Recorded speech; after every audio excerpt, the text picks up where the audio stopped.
Good afternoon. Thanks for the opportunity to present our problem to this audience. My name is Gloria Quiroga, and I would like also to thank my team for your work on solving this problem. First, we'd like to acknowledge and pay our respects to the Ugara people, who are the traditional custodians of the land of Brisbane, where HealthHack is normally held, and we pay our respects to elders past, present, and emerging.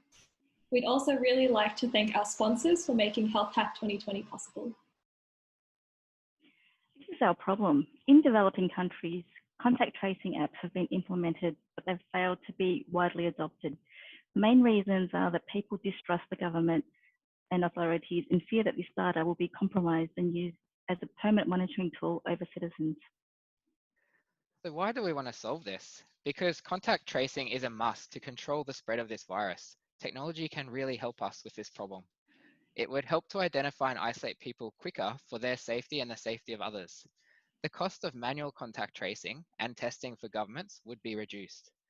Mobiles are widely used by the population that is more likely to transmit and are harder to trace, given that they move around a lot. Our solution, contactSAFE. Be COVID-19 safe while protecting your privacy. So our app has several features, as you can see, but I'll point out two main ones. Firstly, data privacy. We don't ask for your personal data because it's actually possible to do contact tracing without it. And on top of that, we delete your location data after 21 days. Secondly, we reward good behavior. We have a rewards program in partnership with local businesses, which also supports the local economy. So here's our little demo of the app that we've produced over the last 2 weekends.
What is next for us? An integration with healthcare professionals and laboratories that can quickly adapt to requirements by country, an integration with local businesses to create QR codes. We will use the user feedback collected today to improve the application, and we will also plan to test this app in developing countries. There's lots of great technology used in this solution outlined on this slide. Each technology choice was made for specific reasons with the end goal in mind. If you have any questions about the technology, please don't hesitate to ask in question time. And that brings us to our questions slide. So this application is actually deployed to production right now. You can give it a go if you like. By following the link here, there's instructions on how to use the app and also provide us with feedback. Thanks very much. So this is a really obviously relevant question for our time. I just wanted to ask the team a really practical question. So obviously contact tracing apps are really great. We know the value of them. But just in terms of like how much data does this app typically consume? Just to say someone's average movements per day, like is this, because in some countries, you know, data plans are administered or financed differently. Like is this not going to be a super data heavy kind of app? And have you run those sorts of tests to figure out how much would be consumed? You want me to answer that, Gloria? So this is an interesting one. When I joined the team, it was sort of the team was law and developers, and I was like, what could we do differently to the other apps? And so we were kind of talking about what if we got people to opt in to sharing where they are when. as opposed to at the moment, the apps kind of use your Bluetooth and kind of constantly using your phone's resources. So our challenge really was more like, what could we do differently? Knowing that this is anonymous, you're opting into doing it, you can't be tracked. Instead of using Bluetooth to know which phone was near which phone, what we've done is gone, tell us where you are, exactly your location, because it's actually anonymous, who cares? Like, and you can move it 5 minutes that way or 5 minutes that way if you want. And so you really decide as a good citizen how much data you want to share. So we're kind of, the idea is we're all in this together, and you might have noticed the gamification side there. Like, the idea was always businesses could have QR codes where they go, hey, check in here and get free coffee or whatever. And, you know, people could be rewarded for checking in, as opposed to like the other contract tracing apps, which are like, we're going to hog all your data and your Bluetooth and do all these things behind the scenes. This one's, we took quite a different approach. Yeah. I meant more like, you know, obviously like to turn like the data plan on a phone, right? Like my plan has say 30 gig per month. If I'm turning the GPS on, that's going to create a little bit more, right? So I'm just wondering with all that, like, is it minimal or is it, you know? Oh yeah, so sorry to flow on from that, like it only shares data when you click check-in, and it's literally a few kilobytes. So yeah, absolutely. Oh, okay, got it. Almost Cool. nothing. Yep, it's not doing anything in the back.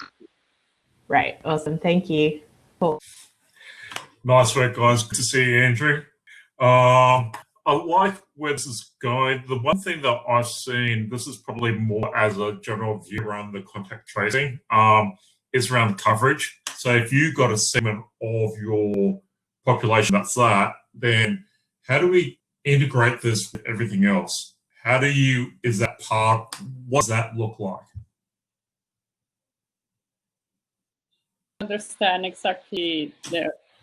Let's say you only get 10,000 people on this app. Yeah. All right. Yeah, how do you become effective in terms of that market, and how do you help the broader population? Yeah, that's why we use gamification. Like, for example, you see the demo, like the idea is that if you share the code to friends, like that means more people join the app, you get rewards, and that can be used on local businesses. That's one strategy. The other strategy is with the teams. In developing countries, like they don't usually do lockdown the whole city. They usually lock down areas that are high risk. So what they do is, this would be some sort of competition. Like people would see the RT rate of transmission of the area where they live.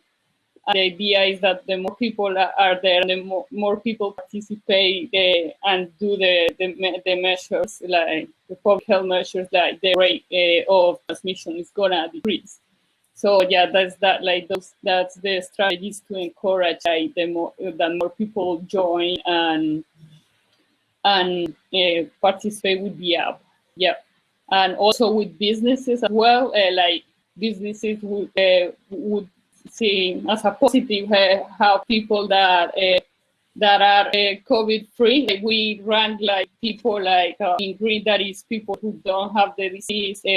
Yellow is people who would be in contact with someone and have to be isolated, and red people who definitely will need is sick and need to be isolated. So the idea as well for businesses, that's like encouraging, like that they participate, that they will participate. They obviously will benefit to people who are COVID free. So yeah, that there's all these sort of strategies that will help to increase adoption of the app. Okay, cool. Thank you. Mm-hmm.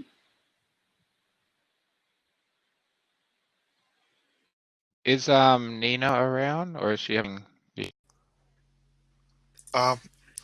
Sorry, I've just had to kick a couple of people off so that we can fit more people onto the stage. Okay. So Nina should be able. If you can't get up here, Nina, could you type your could you chat if you can't get up here? But you should be able to now. Thanks.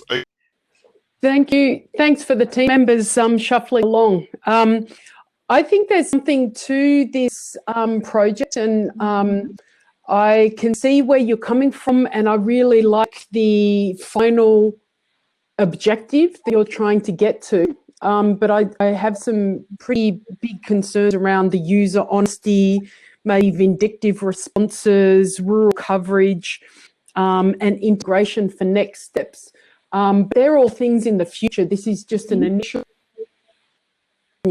So I appreciate it. And so my question is, what are the key challenges that you face during this health hack working on this particular project? In terms of one that we had on technologies, like that it could be used on iPhones as well as Android. Like at the moment, like the app is working good on Android. So that's one challenge that we will have to face. So yeah, that's in terms of technology. We will have to test with developing countries at the time that we like release like an app for testing. Like we have like a 16-hour difference. So yeah, for me to say a test at noon, they are sleeping at the time. So that was a big challenge, but that's something that I definitely like to achieve. After as well, how we need to create a integration so local businesses can create QR codes.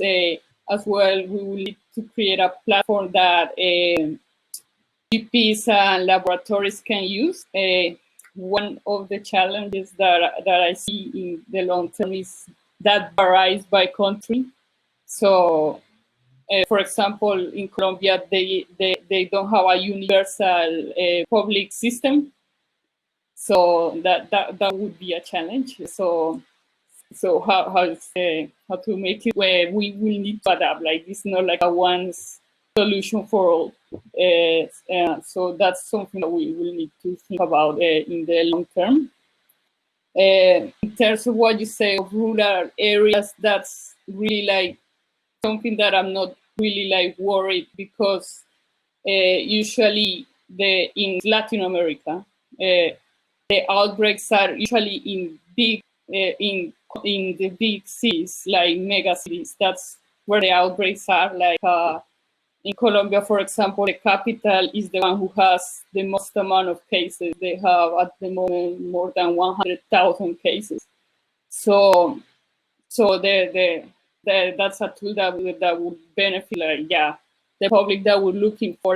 There's a wide adoption of mobiles in urban areas more than rural areas. So yeah, so if it's someone that lives in a rural area is not using the app, like that's okay, because like it's like remote areas or rural areas don't have as many amount of cases as you see in mega cities. Yeah. I think without control. Yeah. Can I start from a technology point of view? So I kind of mentioned, so if we could have taken the Australian government's COVID-SAFE app, right, the source codes online, and made it anonymous, like, hey, you can sign up and you don't have to provide details.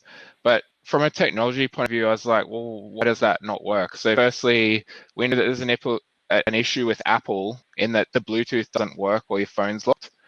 And then I was kind of thinking, like, it would be so much better from a contact tracing point of view if you just knew this person was here, then they were here, then they were here. The Bluetooth apps, what they do, they don't know where you are, they just know which other phone you were close to, which is a very vague thing. And if the phone's not on or whether you miss stuff. So I think what we're trying to do is just prove the concept that all the code's open source. Gloria could take this to Colombia, her home country, and go, hey guys, this concept using this technology works.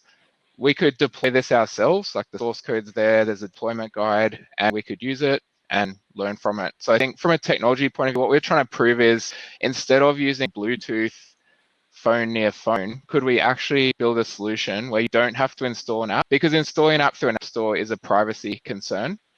Google knows where you are, Apple knows where you are, they know who you are. This is a progressive web app, so you go to a website, you don't have to install anything. And I think those were the kind of challenges. We can use location services, we can use push notifications without installing an app.